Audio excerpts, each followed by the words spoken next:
Après ces événements, la parole de l'Éternel fut adressée à Abraham dans une vision, et il dit : « Abraham, ne crains point, je suis ton bouclier, et ta récompense sera très grande. » Abraham répondit : « Seigneur Éternel, que me donneras-tu ? Je m'en vais sans enfant, et l'héritier de ma maison, c'est Éliézer de Damas. » Et Abraham dit : « Voici, tu ne m'as pas donné de postérité, et celui qui est né dans ma maison sera mon héritier. » Alors la parole de l'Éternel lui fut adressée ainsi : « Ce n'est pas lui qui sera ton héritier, mais c'est celui qui sortira de tes entrailles qui sera ton héritier. » Et après l'avoir conduit dehors, il dit : « Regarde vers le ciel et compte les étoiles, si tu peux les compter. » Et il lui dit : « Telle sera ta postérité. » Abraham eut confiance en l'Éternel, qui le lui imputa à justice. L'Éternel dit encore : « Je suis l'Éternel, qui t'ai fait sortir d'Ur en Chaldée, pour te donner en possession ce pays. » Abraham répondit : « Seigneur Éternel, à quoi connaîtrai-je que je le posséderai ? » Et l'Éternel lui dit : « Prends une génisse de 3 ans, une chèvre de 3 ans, un bélier de 3 ans, une tourterelle et une jeune colombe. » Abraham prit tous ces animaux, les coupa par le milieu, et mit chaque morceau l'un vis-à-vis de l'autre, mais il ne partagea point les oiseaux. Les oiseaux de proie s'abattirent sur les cadavres, et Abraham les chassa. Au coucher du soleil, un profond sommeil tomba sur Abraham, et voici, une frayeur et une grande obscurité vinrent l'assaillir. Et l'Éternel dit à Abraham : « Sache que tes descendants seront étrangers dans un pays qui ne sera point à eux. Ils y seront asservis et on les opprimera pendant 400 ans. Mais je jugerai la nation à laquelle ils seront asservis, et ils sortiront ensuite avec de grandes richesses. Toi, tu iras en paix vers tes pères, tu seras enterré après une heureuse vieillesse. À la 4e génération, ils reviendront ici, car l'iniquité des Amoréens n'est pas encore à son comble. » Quand le soleil fut couché, il y eut une obscurité profonde. Et voici, ce fut une fournaise fumante, et des flammes passèrent entre les animaux partagés. En ce jour-là, l'Éternel fit alliance avec Abraham et dit : « Je donne ce pays à ta postérité depuis le fleuve d'Égypte jusqu'au grand fleuve, au fleuve d'Euphrate, le pays des Kéniens, des Kénisiens, des Cadmoniens, des Hessiens, des Phéréziens, des Réphaïm, des Amoréens, des Cananéens, des Girgasiens et des Jébusiens. » Amen. Prions. Éternel notre Dieu, le sol sur lequel nous marchons est saint. Nous nous approchons de ta parole et à travers elle de toi. Ô mystère, tu as décidé de te révéler à nous, d'utiliser des bouches humaines pour exhorter les âmes à la repentance et à la vie éternelle en Jésus-Christ. Mais Père, ton esprit qui régénère souffle où il veut. Dans tout ce que nous sommes et faisons, nous dépendons entièrement de toi. Afin qu'il puisse agir dans nos cœurs et nos vies, je te supplie, Père, d'accompagner, de porter cette prédication sur les ailes de la colombe. Sans ta grâce, notre corps et notre âme sont morts. Mais seuls les vivants te rendent un culte. Alors, Éternel, nous t'en supplions, que ta parole ce matin soit une source d'eau vive pour nos âmes, qui fasse de nous de meilleurs adorateurs et de meilleurs enfants du Dieu vivant, à l'image du seul vrai juste, qui nous ouvre à tous les portes du paradis, Jésus-Christ. Amen. Je vous invite à vous asseoir.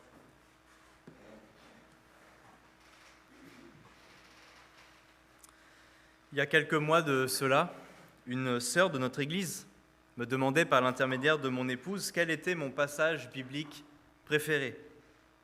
J'ignorais à ce moment-là que cette sœur prévoyait pour mon anniversaire de confectionner un tableau qui illustrerait ce texte que je choisirais.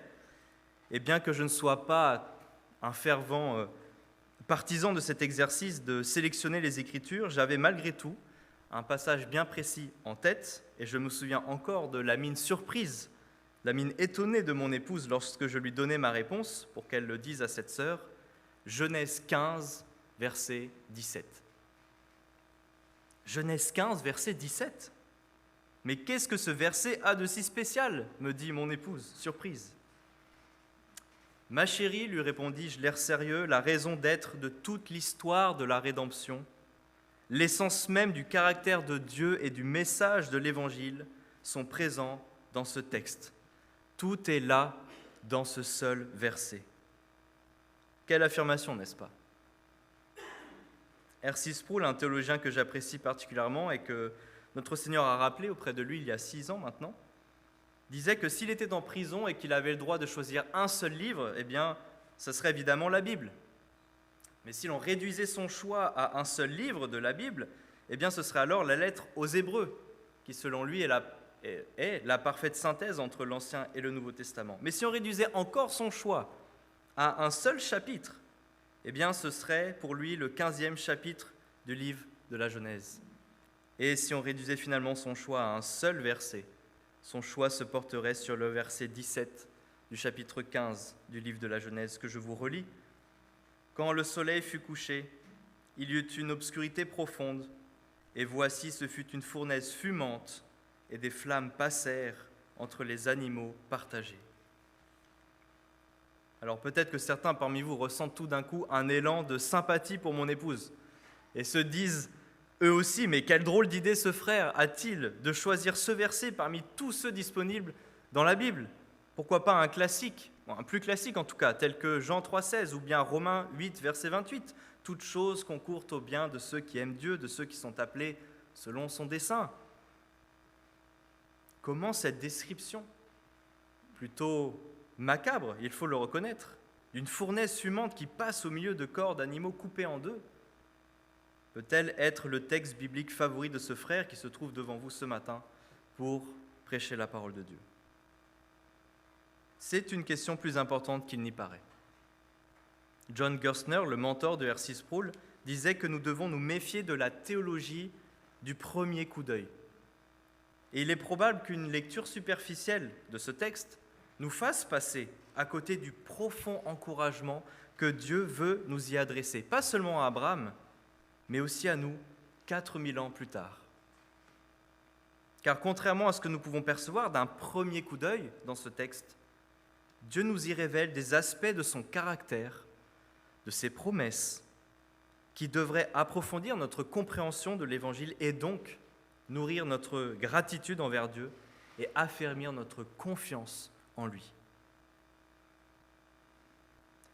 Il y a dans beaucoup d'églises encore aujourd'hui une sorte de méfiance, plus ou moins consciente et assumée, envers le Dieu de l'Ancien Testament. Vous voyez les gros guillemets que je mets. C'est selon moi une grave erreur doctrinale qui a plus de conséquences que ce que l'on pourrait penser sur notre foi et sur l'expérience de notre foi, de notre vie chrétienne. Il n'y a pas un Dieu de l'Ancien Testament et un Dieu du Nouveau Testament. Il n'y a qu'un seul Dieu, éternel, parfait, immuable dans tous ses attributs et dans sa volonté. Le Dieu de l'Ancien Testament est exactement le même que le Dieu du Nouveau Testament. Il n'y a qu'un seul Dieu qui ne change pas, qui est immuable. Pourquoi affirmer que Dieu est immuable, qu'il ne change pas, qu'il est le même de toute éternité, est-il un enjeu si grand? Eh bien parce que notre foi, frères et sœurs, dépend entièrement du fait que Dieu ne change pas. Si notre Dieu peut changer dans son être, dans sa volonté, dans ses promesses, nous n'avons plus aucune assurance que ce que nous croyons est vrai et restera vrai. La foi chrétienne n'a rien à voir avec la caricature que notre société moderne, postmoderne et matérialiste en fait souvent, une sorte de croyance aveugle, un peu New Age. Dieu n'est pas honoré par cette contrefaçon de foi. Il l'est en revanche lorsque ses enfants le connaissent, l'écoutent, le comprennent, croient ce qu'il leur dit, lui font pleinement confiance et fondent leur vie sur ses paroles, sur sa parole. Et Dieu est si clairement opposé à cette fausse foi aveugle, il est à la fois si certain de sa capacité et de sa détermination à accomplir ses promesses, et si conscient de notre incrédulité, qu'il n'a de cesse de nous prouver très humblement et très généreusement, à nous, son peuple, qu'il est digne de notre confiance.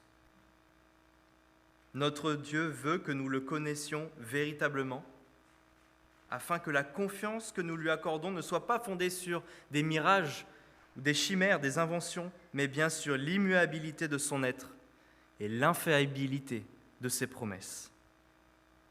Nous rassurer encore et encore sur sa détermination et sa capacité à nous aimer et à nous bénir, voici ce que notre bon Père céleste n'a de cesse de faire patiemment face à notre lenteur de compréhension, face à la ténacité de notre incrédulité, afin de nous mener progressivement à une foi plus solide, qui brille plus fort dans les ténèbres de ce monde et qui le glorifie davantage.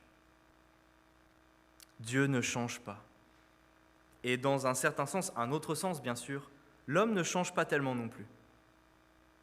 Abraham avait besoin d'être encouragé dans sa foi face aux épreuves qu'il traversait dans sa vie, tout comme nous avons besoin d'être encouragés par Dieu dans nos propres vies.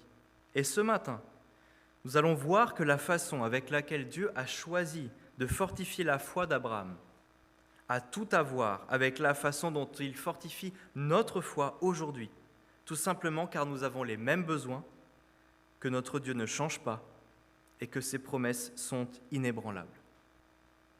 En quoi Genèse 15 et en particulier ce fameux verset 17 devrait profondément affermir notre confiance, notre amour et notre gratitude envers notre Dieu. Voici la question à laquelle nous allons répondre en contemplant dans ce texte 3 aspects du caractère de notre Dieu. Notre Dieu est un Dieu qui encourage, est un Dieu qui s'engage, et est un Dieu qui se sacrifie. Lorsque nous arrivons au chapitre 15 que nous avons lu, cela ne fait que 3 chapitres finalement, que Dieu a demandé à Abraham de quitter, je cite, « son pays, sa patrie et la maison de son père pour aller dans le pays qu'il lui montrerait ». Au début du chapitre 12, nous lisons ceci. Et en 3 chapitres, Abraham a déjà traversé beaucoup d'épreuves en obéissant aux instructions de Dieu. Il échappe à une famine, il se fait confisquer sa femme par le pharaon en Égypte, il doit se séparer de son neveu Lot pour éviter les tensions entre leurs bergers respectifs. Puis au chapitre 14, il doit même aller faire la guerre contre les rois d'Élam, de Gojim, de Shinéar et d'Élassar pour libérer son neveu Lot qu'ils avaient capturé suite à leur propre guerre contre Sodome, où Lot vivait depuis qu'il s'était séparé d'Abraham. Autant vous dire que ce début de voyage pour Abraham n'est pas de tout repos. Et vous comprendrez facilement pourquoi il avait besoin d'être fortifié et encouragé par celui dont il avait suivi les instructions. Abraham était un homme très riche, bien installé et respecté dans sa communauté. Et pourtant, il crut en Dieu et lui obéit lorsqu'il lui demanda de quitter cette situation confortable pour entamer un long, dangereux et incertain voyage vers un pays certes promis, mais encore inconnu d'Abraham et déjà occupé par d'autres peuples. Et Dieu connaît très bien les difficultés que traverse l'homme qu'il a choisi pour être le père de tous les croyants, comme le désigne l'apôtre Paul. Et c'est pourquoi il l'encourage à plusieurs reprises au cours de son périple, en lui rappelant et en lui réaffirmant les promesses qu'il lui a faites de lui donner une descendance nombreuse et un pays dans lequel celle-ci pourra vivre dans la paix et la prospérité. Dieu lui promet cela une première fois au début du chapitre 12, lorsqu'il lui demande de quitter sa patrie. Puis il le lui rappelle au verset 7 du même chapitre, au début de son voyage, et à nouveau au verset 14 et 17 du chapitre 13, alors que Lot vient de le quitter pour aller vivre dans cette vallée fertile de Sodome et qu'Abraham, lui, continue son voyage vers des terres un peu plus hostiles. Et à chaque fois, en réponse à ces encouragements que Dieu lui fait, en lui rappelant ses promesses, Abraham croit et bâtit un autel à l'Éternel, signe de sa foi, de son adoration et de sa confiance et de sa gratitude envers Dieu. Voici donc le contexte global dans lequel s'inscrit le chapitre 15. Abraham est plutôt au début de son voyage, de son exil en dehors de sa patrie natale. C'est un voyage éprouvant, rempli d'obstacles, mais Dieu réconforte et encourage Abraham, qui avance avec foi et gratitude malgré les doutes et malgré les épreuves.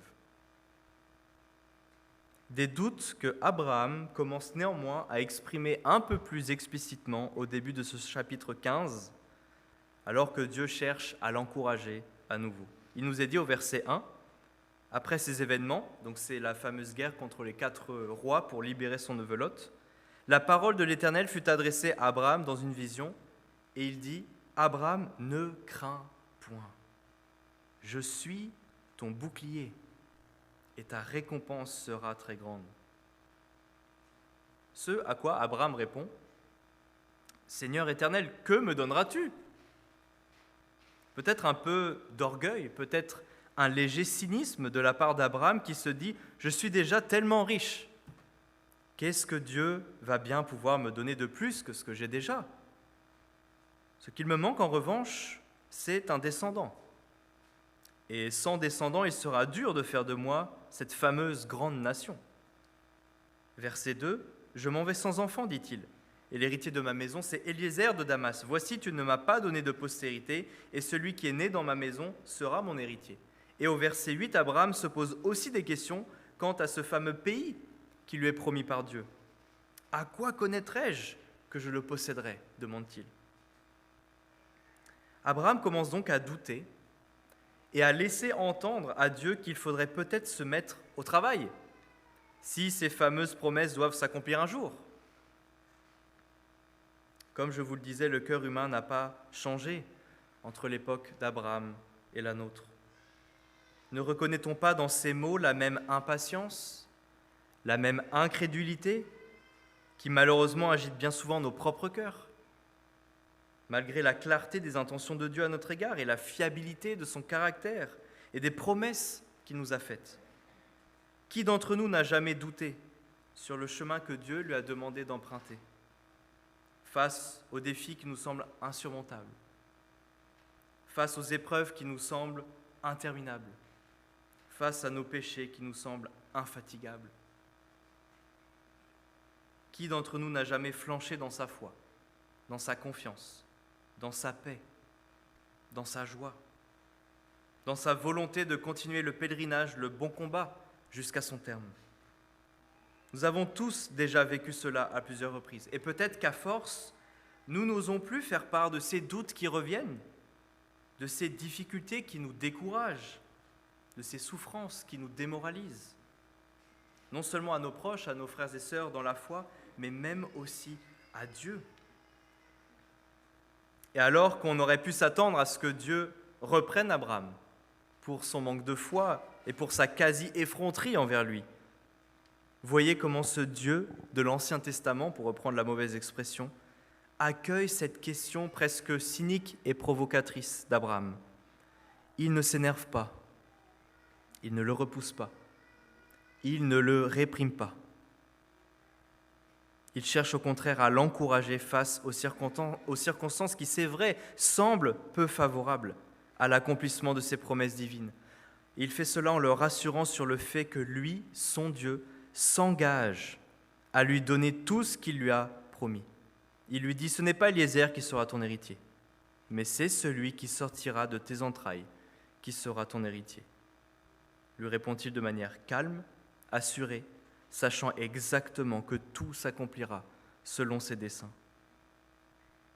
Car notre Dieu est certes le Créateur transcendant, immuable et impassible, mais il est aussi notre Père, immanent, proche, bon, patient et à notre écoute. Et plus que d'être à notre écoute, il nous invite, il nous commande même dans certains versets de lui ouvrir notre cœur. Nous ne devrions jamais craindre d'épancher notre cœur devant notre Dieu. Il est omniscient, il nous connaît mieux que nous-mêmes. Nous ne devons avoir honte de rien devant lui, tant que nous nous confions à lui avec sincérité et respect. Il saura nous écouter et nous répondre, comme il l'a fait avec Abraham face à ses inquiétudes et à ses doutes. Et cette fois-ci encore, Abraham écoute les paroles de Dieu et y croit sincèrement. Rappelez-vous le schéma des 3 chapitres précédents. Abraham traverse une épreuve Dieu l'encourage, Abraham croit et bâtit un autel. Eh bien là encore, c'est une leçon pour nous. Car Abraham ne se contente pas de se plaindre, de faire part de son découragement, de ses doutes. Il écoute la réponse de son Dieu et il fait confiance à son Dieu. Il choisit de faire confiance à son Dieu. C'est un schéma que nous retrouvons très souvent dans les Écritures, notamment dans les psaumes. L'homme déverse le contenu de son cœur devant Dieu, puis en se rappelant qui Dieu est, en se prêchant à lui-même les paroles de Dieu, cet homme retrouve la paix, l'espoir, la joie et l'assurance. Tel est l'effet de la parole de Dieu dans le cœur du croyant. Elle est un baume revigorant pour notre âme. Abraham eut confiance en l'Éternel, qui le lui imputa à justice. Nous sommes ici, frères et sœurs, face à la quintessence de la foi chrétienne, n'est-ce pas ? La justification par le moyen de la foi seule. Voici en quoi Abraham est le père de tous les croyants. Malgré les épreuves, malgré ses craintes, malgré ses doutes, sa fatigue, lorsque Dieu parle, il croit. Et cette foi, cette confiance qu'Abraham place dans la parole que l'Éternel lui adresse, c'est cela qui le justifie aux yeux de Dieu. Notre Dieu ne change pas et la façon d'être trouvé juste à ses yeux ne change pas non plus. Croyez-vous Dieu, frères et sœurs, lorsqu'il vous dit qu'il n'y a de salut en aucun autre que Jésus-Christ, car il n'y a sous le ciel aucun autre nom qui ait été donné parmi les hommes par lequel nous devions être sauvés. Je parlais de versets classiques tout à l'heure. Avez-vous confiance en Dieu lorsqu'il vous dit qu'il a tant aimé le monde, qu'il a donné son Fils unique afin que quiconque croit en lui ne périsse point, mais qu'il ait la vie éternelle? Le croyez-vous et lui faites-vous confiance lorsqu'il vous dit « Crois au Seigneur Jésus et tu seras sauvé ». Si oui, alors vous êtes justifiés par Dieu et devant lui, et vous avez la vie éternelle. Tout comme notre Père dans la foi Abraham fut justifié, parce qu'il eut confiance en la parole de l'Éternel. Abraham doute, mais lorsque Dieu parle, il écoute, il croit et fait confiance, et en cela, il est trouvé juste devant Dieu. Notre Dieu est donc un Dieu qui nous encourage intentionnellement, régulièrement, et c'est aussi un Dieu qui s'engage très généreusement. Pour encore plus rassurer Abraham et renforcer sa foi face à ses doutes grandissants, Dieu décide d'ajouter l'acte à la parole en officialisant les promesses qu'il lui a faites par un traité d'alliance. Alliance est un mot parfois mal connoté. Certains l'attribuent à de vaines discussions théologiques, d'autres pensent même que c'est un mot qui n'est pas dans la Bible.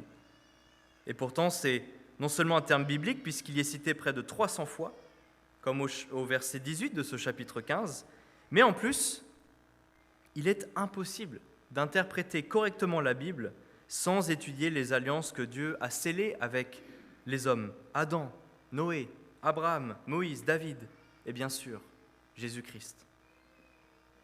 Mais pourquoi l'alliance est-elle si présente, si structurelle dans l'histoire de la rédemption, donc dans la Bible? Tout simplement car, comme nous allons le voir maintenant, l'alliance est la forme la plus appropriée pour administrer la relation entre Dieu, qui est le roi, et nous, qui sommes ses sujets, son peuple. Nous avons dans ce chapitre tous les éléments principaux d'un traité d'alliance du Proche-Orient ancien, qui est le contexte historique et géographique d'Abraham, qui, pour rappel, vivait en Mésopotamie en 2000 avant Jésus-Christ.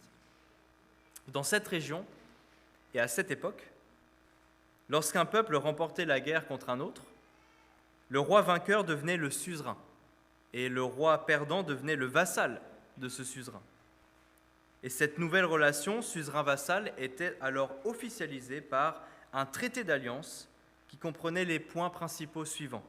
D'abord, les présentations du suzerain, sa personne et ses exploits. Puis, les conditions de cette nouvelle alliance, les obligations respectives du suzerain et du vassal, les sanctions en cas de transgression de l'alliance et les avantages en cas de fidélité à l'alliance. Et finalement, l'engagement était scellé lors d'une cérémonie où le suzerain et le vassal passaient entre les corps d'animaux coupés en deux en disant chacun qu'il me soit fait comme à ces animaux si je transgresse les conditions de cette alliance.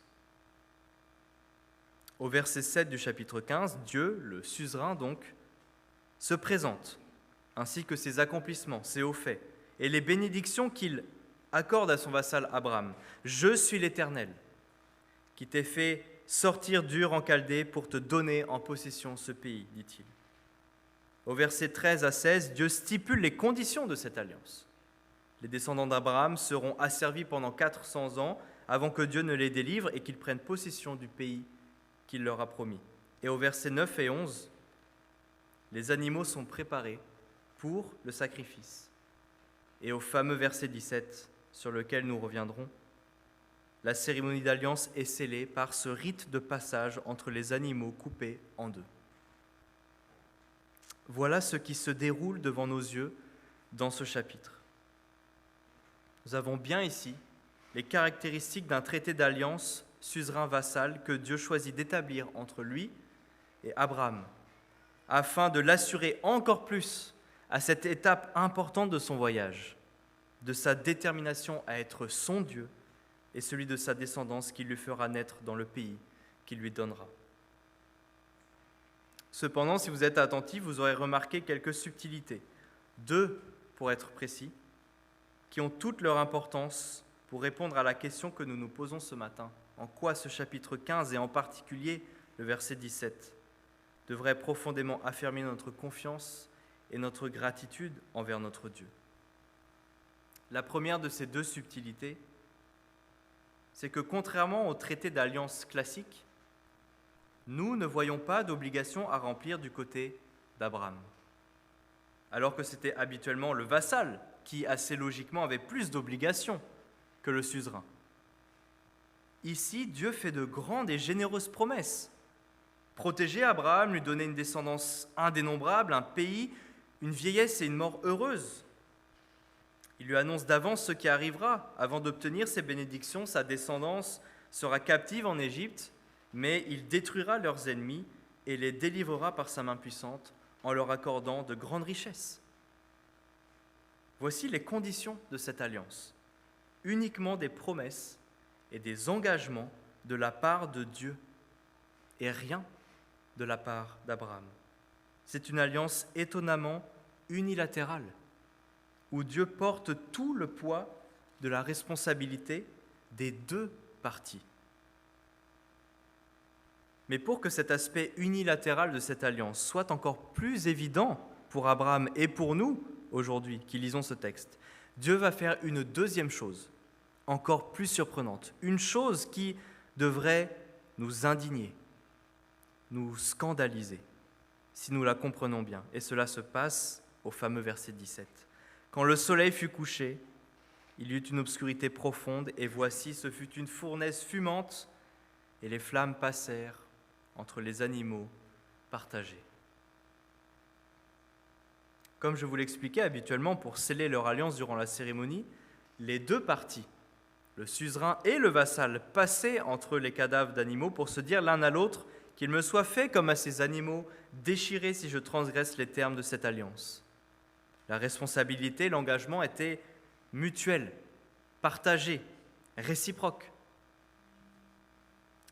Mais dites-moi, que fait Abraham à ce moment ? Il dort d'un profond sommeil. Il n'y a que Dieu qui passe au milieu des animaux. Car oui, c'est bien notre Dieu, lui, le créateur de toutes choses, le souverain de la création qui ne doit rien à personne, le Dieu parfait qui ne peut mentir, le Dieu fidèle qui tient toujours ses promesses. C'est ce Dieu décrit par l'auteur aux Hébreux comme un feu dévorant, par l'apôtre Jean en Apocalypse comme ayant des pieds semblables à de l'airain ardent, comme s'il eût été embrasé dans une fournaise. C'est notre Dieu qui, sous la forme d'une fournaise fumante, passe seul au milieu des animaux, et qui déclare par ce geste « Qu'il me soit fait comme à ces animaux déchirés, si moi ou Abraham et sa descendance transgressons les termes de cette alliance. » N'êtes-vous pas scandalisés, frères et sœurs, à l'écoute d'une telle déclaration? Pour des oreilles de l'époque, entendre le suzerain victorieux dire qu'il subira les conséquences de l'infidélité, de la traîtrise de son vassal aurait été totalement scandaleux. Mais n'est-ce pas infiniment plus scandaleux encore d'entendre le Dieu éternel, l'alpha et l'oméga, l'éternel incréé, déclarer que je sois mis à mort si moi ou mon vassal Abraham transgressons les termes de cette alliance? Comment Dieu pourrait-il se parjurer? Et comment Dieu pourrait-il même mourir? Voici comment 2000 ans avant que l'Évangile ne soit proclamé aux nations, en passant au milieu de ces cadavres d'animaux, Dieu déclara « Abraham, tu n'es ni capable d'être fidèle aux conditions de cette alliance, ni capable de supporter les conséquences de ton infidélité. Laisse-moi donc prendre ta place et me charger de tes responsabilités et des conséquences de ton infidélité. » En passant au milieu des animaux, Dieu s'est substitué à Abraham en s'engageant à subir le châtiment de son infidélité. N'est-ce pas, frères et sœurs, ce que l'apôtre Paul décrira plus tard comme le scandale de la croix? N'est-ce pas ce qui scandalise encore les Juifs et les musulmans aujourd'hui lorsque nous déclarons que notre Dieu s'est fait chair et est venu mourir pour nous sur une croix romaine? Peut-être ont-ils parfois, d'une certaine manière, une réaction plus appropriée que la nôtre face au scandale de cette croix. Nous ne devons jamais oublier, en effet, que l'idée que Dieu meurt et qu'il meurt à la place de ces créatures rebelles pour subir leur châtiment est tout à fait scandaleux. Nous sommes donc en Genèse 15 face à un Dieu qui choisit cet homme, Abraham, pour lui faire de grandes promesses, le protéger, lui donner un pays, une descendance nombreuse qui formera un peuple dont il sera le Dieu. Nous sommes face à un Dieu qui protège, délivre et encourage celui qu'il a appelé. Nous sommes face à un Dieu si déterminé à tenir les promesses qu'il a généreusement et gracieusement faites selon sa seule volonté, qu'il scelle ses promesses en s'engageant par un traité d'alliance avec Abraham, dans lequel il engage lui seul la réputation de son propre nom et même sa propre vie. Hébreux 6, verset 13, lorsque Dieu fit la promesse à Abraham, ne pouvant jurer par un plus grand que lui, il jura par lui-même. Ce Dieu vous semble-t-il très différent de celui du Nouveau Testament? Cela ressemble-t-il à un Dieu distant, cruel, qui ne fait que massacrer des peuples et juger durement le sien, avant de devenir un Dieu d'amour et de pardon, de grâce et de miséricorde dans le Nouveau Testament? Ce Dieu de l'Ancien Testament me fait plutôt penser au même qui, 2000 ans plus tard, en vertu de cet engagement qu'il avait pris de subir le châtiment qui reviendrait à Abraham, s'incarna dans la chair d'un homme, en la personne de Jésus-Christ, pour venir mourir sur la croix de Golgotha, non pour ses transgressions car il était le Dieu parfait, mais pour les transgressions de son peuple, qui, elles, étaient innombrables. N'êtes-vous pas émerveillés, frères et sœurs, face à ce Dieu souverain qui, dès les premières pages de la Bible, promet et prépare notre salut qui s'accomplira par sa propre mort? Cela ne donne-t-il pas le vertige de contempler la portée des promesses que Dieu a faites à Abraham, dont les ramifications s'étendent pour son Église jusque dans l'éternité? Et cela m'amène à notre troisième point. Notre Dieu cherche à renforcer notre foi en nous encourageant, en s'engageant et en se sacrifiant pour nous. Car notre Dieu n'a pas promis qu'une descendance physique nombreuse et un petit pays d'Orient à Abraham, Et Abraham l'avait bien compris. Et c'est là que le lien se fait entre sa foi et notre foi, qui est la seule et unique foi justifiante fondée sur la même promesse que Dieu nous fait encore aujourd'hui, celle d'être son peuple, vivant éternellement en sa présence dans la Jérusalem céleste. N'est-ce pas en cela que nous croyons, chrétiens ? Sachez que c'est aussi en cela qu'Abraham croyait, ainsi que l'écrit l'auteur aux Hébreux, au chapitre 11, versets 8 à 16, que je vais vous lire. C'est par la foi qu'Abraham, lors de sa vocation, obéit et partit pour un lieu qu'il devait recevoir en héritage et qu'il partit sans savoir où il allait. C'est par la foi qu'il vint s'établir dans la terre promise comme dans une terre étrangère, habitant sous des tentes, ainsi qu'Isaac, Jacob, les co-héritiers de la même promesse. Car il attendait la cité qui a de solides fondements, celle dont Dieu est l'architecte et le constructeur. C'est par la foi que Sarah elle-même, malgré son âge avancé, fut rendue capable d'avoir une postérité, parce qu'elle crut à la fidélité de celui qui avait fait la promesse. C'est pourquoi d'un seul homme, déjà usé de corps, naquit une postérité nombreuse, comme les étoiles du ciel, comme le sable qui est au bord de la mer, et qu'on ne peut compter. C'est dans la foi qu'ils sont tous morts, sans avoir obtenu les choses promises. Mais ils les ont vus et salués de loin, reconnaissant qu'ils étaient étrangers et voyageurs sur la terre. Ceux qui parlent ainsi montrent qu'ils cherchent une patrie. S'ils avaient eu en vue celle d'où ils étaient sortis, ils auraient eu le temps d'y retourner. Mais maintenant, ils en désirent une meilleure, c'est-à-dire une céleste. C'est pourquoi Dieu n'a pas honte d'être appelé leur Dieu, car il leur a préparé une cité. Bien que l'accomplissement de ses promesses était encore flou pour lui, qu'il les contemplait comme à travers un voile, Abraham attendait la même chose que nous, la nouvelle Jérusalem, la cité dont Dieu est l'architecte et le constructeur. Et c'est par cette foi qu'il fut justifié et que Dieu n'eut pas honte d'être appelé son Dieu. Dieu accomplit toutes ses promesses terrestres envers Abraham. Et nous l'avons lu dans ce passage. Il lui a effectivement donné une postérité nombreuse, comme les étoiles du ciel, comme le sable qui est sur le bord de la mer et qu'on ne peut compter. Postérité qui s'est établie dans la terre promise par Dieu.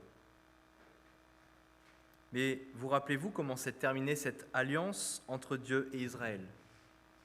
Initiée avec Abraham en Genèse 15 et confirmée avec sa descendance en Exode 6 et 20. Eh bien, cette alliance s'est terminée par l'exil, hors du pays, la destruction de Jérusalem et du temple. Tout devait se terminer ici, car Israël, qui s'était pourtant engagé à être fidèle dans son alliance avec Dieu, en Exode 19 et 24, n'eut de cesse, pendant des siècles, de commettre l'adultère spirituel par son idolâtrie et son iniquité. Tout devait se terminer là, mais c'est là que la grâce et la miséricorde de Dieu, si clairement illustrées dans ce verset 17 de Genèse 15, entrent en jeu. Rappelez-vous que Dieu seul était passé entre les animaux pendant qu'Abraham dormait. Comprenez et contemplez la fidélité, l'humilité, la bonté, la grâce et la miséricorde de notre grand Dieu. Pendant des siècles, Dieu patienta face à un peuple rebelle, idolâtre et adultère. Et lorsque celui-ci fut justement déporté en exil à cause de son péché, Dieu, dans sa grâce, le ramena, malgré tous ses péchés, dans le pays qu'il leur avait donné et leur permit même de reconstruire Jérusalem et le temple sous la protection des rois perses. Pourquoi ? Pourquoi ne pas laisser le peuple subir les conséquences de sa rébellion et de sa traîtrise comme le voudrait un traité d'alliance classique ? Non seulement parce que Dieu est fidèle et ne peut mentir, et qu'il avait juré par son grand nom à Abraham de mourir à la place de sa descendance si celle-ci venait à transgresser les termes de l'alliance. Mais surtout parce que cet engagement dépassait de loin le salut de la seule nation d'Israël. Il s'agissait de la venue du Fils de Dieu, de son Messie, qui allait par sa vie, sa mort et sa résurrection accomplir une fois pour toutes la restauration non pas que d'Israël, non pas que de l'humanité, mais de toute la création de Dieu. Et c'est pour préparer cette venue de Jésus-Christ, l'amen eschatologique de toutes les promesses de l'alliance scellée avec Abraham en Genèse 15, verset 17, que par grâce, Dieu fit revenir Israël en terre promise. Et Dieu tint la plus grande promesse que par son grand nom il jura à l'homme d'accomplir. Il quitta pour un temps la gloire de son ciel, se vêtit de notre nature humaine, afin de venir mourir pour expier nos fautes de devant sa face. Et pourquoi notre Dieu s'est-il fait ainsi homme en la personne de Jésus-Christ, si ce n'est pour se substituer à nous sur la croix, tout comme il s'était substitué à Abraham au milieu des animaux? N'est-ce pas ce même Dieu qui nous dit « Vous êtes morts et vos œuvres n'y peuvent rien changer », tout comme il fit tomber un profond sommeil sur Abraham afin de lui montrer que c'est seulement son Dieu qui, dans sa grâce, serait son bouclier, son salut, et qui accomplirait unilatéralement toutes ses promesses. N'est-ce pas le même Dieu qui fut effectivement, comme ces animaux, sacrifié à notre place, non à cause de ses transgressions, mais des nôtres? N'est-ce pas le même Dieu qui, sur la croix, et environné des ténèbres du jugement divin, traversa la fournaise de sa propre colère? N'est-ce pas le même Dieu qui, ne pouvant jurer par un plus grand que lui-même, scella la promesse du pardon des péchés et de la vie éternelle par le sang, non plus d'un animal, mais par son propre sang? Frères et sœurs, Dieu avait promis à Abraham de mourir à sa place si l'alliance était transgressée. Et Dieu a tenu sa promesse en venant mourir sur la croix pour subir une fois pour toutes le châtiment divin que méritaient nos péchés. Ce n'est pas qu'Israël seulement qui pécha contre Dieu, mais bien tout homme qui, en Adam et depuis sa naissance, transgresse la loi morale de Dieu. Dieu a renfermé tous les hommes dans la désobéissance pour faire miséricorde à tous.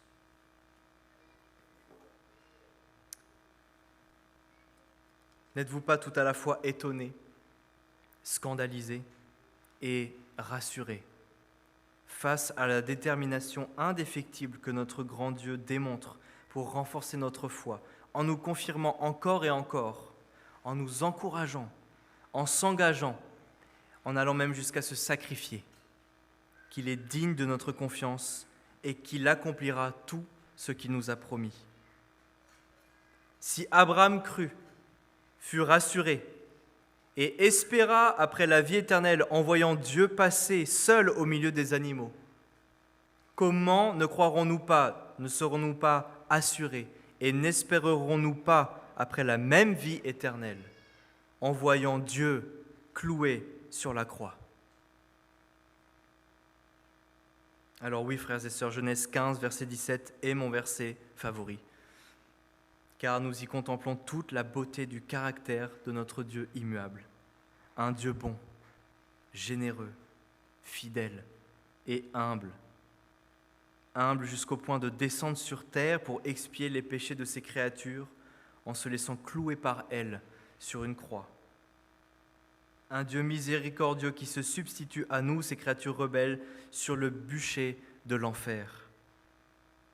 Un Dieu gracieux qui s'offre lui-même en sacrifice d'expiation pour effacer toutes nos transgressions de devant lui et satisfaire sa propre justice. Un Dieu généreux au point de non seulement nous faire sortir de l'enfer, mais de nous faire encore plus entrer au paradis. La prochaine fois que vous entendrez parler négativement du Dieu de l'Ancien Testament, souvenez-vous de ce verset 17, où le Christ crucifié fut clairement annoncé et préfiguré comme à travers un voile devant les yeux effrayés d'Abraham qui contemplait ce feu dévorant marcher au milieu des sacrifices. Ce verset peut être, selon votre situation spirituelle, un avertissement très grave et sérieux ou un baume infiniment apaisant pour votre âme.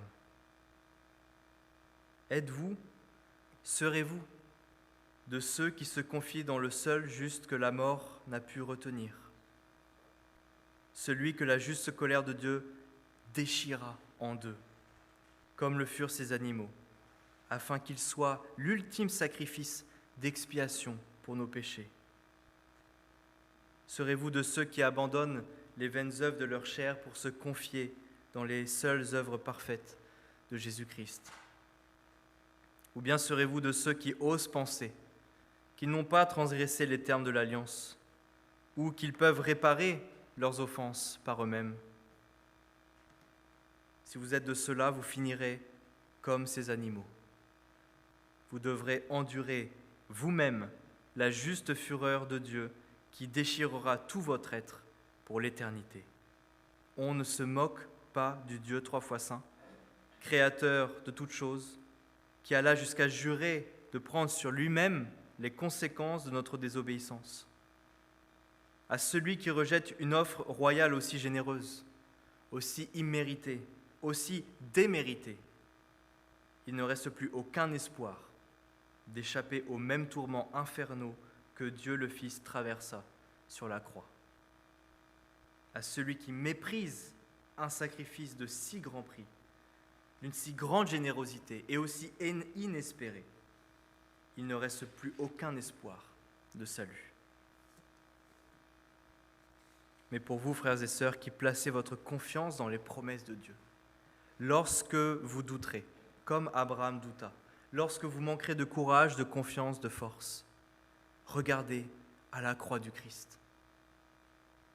Ce n'est pas une méditation vide ou de la pensée positive.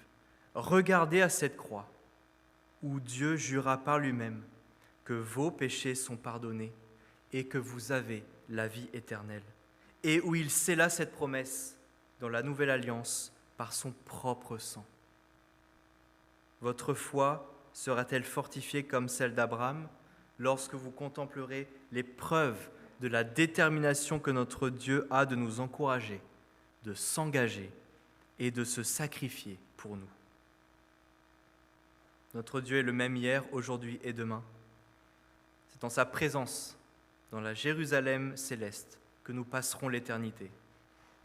Et c'est pour que nous en soyons absolument certains que sur la croix, en vertu de son alliance avec Abraham, il versa son propre sang, par lequel nous sommes dès aujourd'hui justifiés, adoptés, ressuscités et glorifiés. Hébreux 12, verset 28. C'est pourquoi, frères et sœurs, recevant un royaume inébranlable, montrons notre reconnaissance en rendant à Dieu un culte qui lui soit agréable, avec piété et avec crainte, car notre Dieu est aussi un feu dévorant. Amen.